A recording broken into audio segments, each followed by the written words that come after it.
Verset 1. Conclusion de l'histoire précédente, en même temps que transition au récit des préparatifs pour la construction du temple. Verset 2. Versets 2 à 19 préparatifs faits par David pour la construction du temple. Comparez une Chronique 29.19.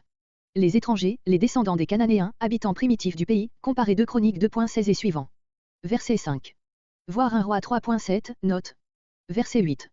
La parole de l'Éternel m'a été adressée. Où? Quand? Le texte ne le dit pas. Voir au chapitre 17 et de Samuel chapitre 7.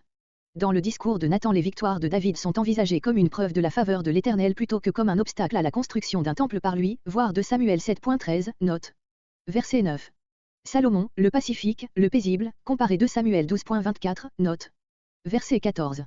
Par mes peines, au prix de grands efforts, malgré les temps troublés dans lesquels j'ai vécu. Ce sens nous paraît meilleur que celui des 70, selon ma pauvreté. 100 000 talents d'or, 1 million de talents d'argent, c'est-à-dire, d'après l'estimation habituelle du cycle, 1640 kg d'or et 14 500 kg d'argent. Cette quantité semble trop élevée et il se pourrait que le cycle fût ici un cycle vulgaire valant seulement la moitié du cycle sacré. La comparaison de 1 Roi 10.17 et de 2 Chroniques 9.16 peut faire penser qu'il en est bien ainsi, car il en résulte qu'il y avait des cycles dont il fallait 100 pour une mine, tandis que nous savons que la mine valait 50 cycles sacrés. Comparé 2 Samuel 14.26, note. Tu en ajouteras. Voir 2 Chroniques 2.8-9.